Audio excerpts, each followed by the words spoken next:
សួស្តីអ្នកនរគ្នាថ្ងៃនេះខ្ញុំមកបង្ហាញពីការ sign in Gmail ចូល YouTube ដើម្បីបង្កើត channel រកលុយតាម YouTube សម្រាប់នេះខ្ញុំគ្រាន់តែបង្ហាញពីការ sign in ចូល YouTube ទេដោយសារថាការបង្កើត Gmail អីខ្ញុំបានធ្វើរួចហើយនៅវីដេអូនៅក្នុង channel របស់ខ្ញុំអ្នកនរគ្នាអាចទៅមើលបានស្រួលងាយយើងគ្រាន់តែមានទូរស័ព្ទដៃមួយក៏អាចរកលុយបានយើងឲ្យតែយើងធ្វើត្រូវតាមគោលការណ៍របស់ YouTube ហ្នឹងហើយអ្នកនរគ្នាអាចទៅទស្សនាបងប្អូនគ្នាអំពីការរកលុយក្នុង YouTube បងប្អូនហ្នឹងហើយជាដំបូងអ្នកនរគ្នាចូលមកកាន់ YouTube មក YouTube យើងហ្នឹងហើយអ្នកនរគ្នាយកពាក្យថា you កន្លែង account ហ្នឹងហើយអ្នកនរគ្នាចុចអាសញ្ញាកងចាក់លើនេះហ្នឹងហើយអ្នកនរគ្នាចុច switch account បន្ទាប់មកយើងចុចadd account នេះ add account នៅក្រោមនេះយើងចុច continue ហ្នឹងហើយ Gmail យើងបង្កើតហើយឯង Gmail ខ្ញុំបានប្រាប់បង្ហាញនៅវីដេអូមុនអ្នកនរគ្នាគ្រាន់តែចុចលើ Gmail ហ្នឹងមកវានឹង load ទៅ auto តែម្ដងហ្នឹងហើយ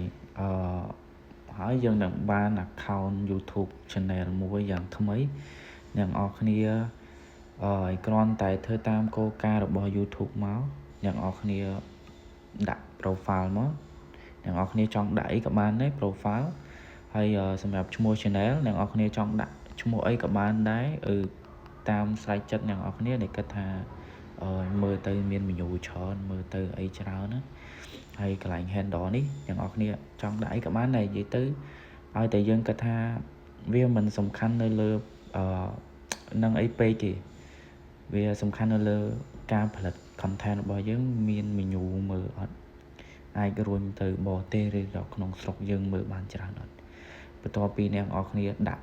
3លើនេះរួចរាល់អស់ហើយអ្នកនរគ្នាចុច create channel អ្នកនាងចុច create channel មកនឹងបាន channel YouTube មួយក្នុងការរកលុយតាម YouTube គឺងាយស្រួលមែនតើអត់មានអីពិបាកទេយើងគ្រាន់តែធ្វើតាមលក្ខខណ្ឌរបស់ YouTube ប៉ុណ្ណឹងមកហើយនៅពេលដែលយើងដាក់ជា profile នៅពេលដែលយើងដាក់ជា cover អីហើយអ្នកនរគ្នាចង់បង្កើត content បែបម៉េចដើម្បីមានអ្នកមើលច្រើនបង្កើត content នៅក្នុងស្រុកឬក៏ content ទៅក្រៅប្រទេសអញ្ចឹងអ្នកទាំងអស់គ្នាអាហ្នឹងការគិតរបស់អ្នកទាំងអស់គ្នាអញ្ចឹងវីដេអូខ្ញុំមានតែប៉ុណ្្នឹងទេសម្រាប់ការ sign in ចូល YouTube ដើម្បីបង្កើត account channel YouTube រកលុយឆ្នាំ2025អរគុណអ្នកទាំងអស់គ្នា